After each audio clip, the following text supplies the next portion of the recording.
Iarabantsika rehetra manonona ny fahasoavan'ny tompo Jesosy amintsika rehetra mpanaraka ny pejy Diloilo Fanosorana. Tonona amintsika rehetra ny fahasoavan'ny tompo Jesosy. Ny vaovao farany zany rea dia hoe nametraka fitoriana ny kolotsaina manga, ny kolotsaina definoty sy ireo izay nivarotra ny boky mainty definoty iny ireo rehetra zany impliqué ny kirakira ny fampidirana an'iny sy ny serana iny teto amin'ny firenena malagasy ny ray aman-dreniny narovana kely. Hitako hoe normal le izy satria manana ny victime zareo dia fantatsika rehetra hoe ny zanany 13 taona izay namono tena.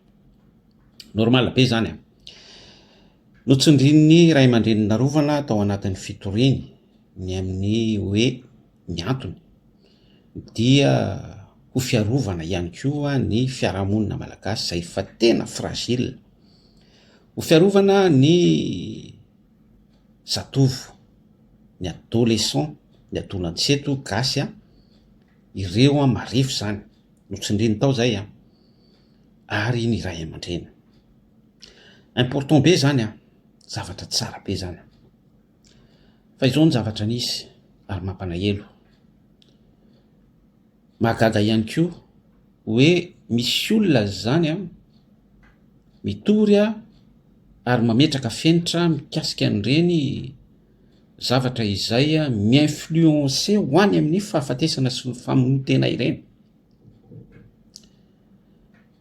Ka ray aman-dreny narovana, fianakaviana narovana sy ty resaka kolotsaina mangahy ity dia mahagaga fa ilay olona izay mitondra ho amin'izay balizy izay fiarovana izay ny ray aman-dreny narovana indray no blamen'ny olona, akorain'ny olona ary anaovan'ny malagasy teny marary, teny mavesatra, fandrabirabiana, misy tena hoe miteny ratsy mihitsy. Mampanahelo hoe responsabilité anareo ray aman-dreny tsy mandray andraikitra sy ny sisa rehetra azerany amin'ny ray aman-dreny narovana daholo zany ny rihatra.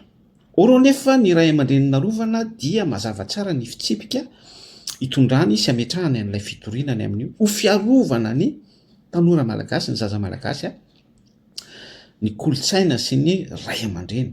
Zany hoe zavatra crucial be zany fa aleon'ny olona ilay ataoko hoe fahafatesana ilay boky mainty indray no arovan'ny olona, arovan'ny malagasy ilay kolotsaina mangahy, ilay kolotsaina definoty izay atao hoe ndeha atao hoe à 75% à 90% nahatonga an'ilay fahafatesana ilay famonotena.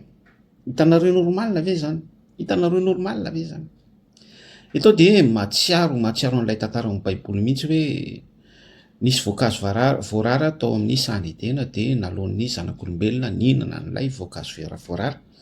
Nefa Andriamanitra tsy toy ny teny hoe aza mihinana an'io nareo fa amin'ny fotoana ihinananareo an'io dia ho faty koa ianareo. Mitovy amin'izay mihitsy ity ka ity.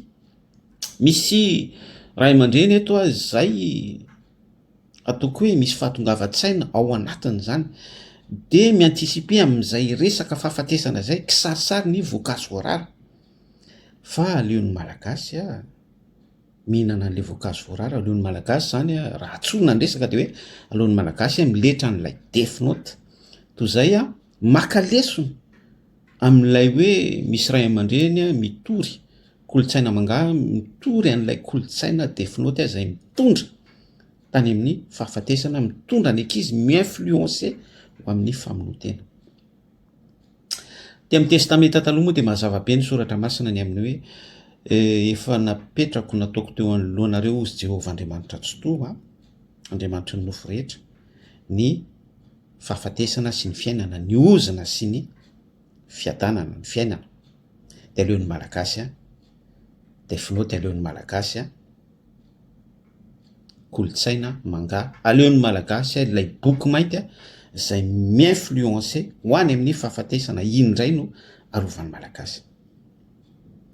Tsy misy zavatra mandeha amin'ny loniny mihitsy eto amin'ity firenena ity ka izay mesazy izay mba tiako ampitaina vetivety amintsika mba jerentsika ny tokony ho famarina toerana ekilibra tsara hijorotsika ao anatin'izay fa tena makany amin'ny fahampitehana sy fahafatesana tanteraka ny kolotsaina sy ny fiarahamonina malagasy. Tena hoe tout droit makany amin'ny famonoantena izao taranaka izao. Zay afatra zay no mba zaraiko amintsika. Tianao Jesosy, mirahasoa.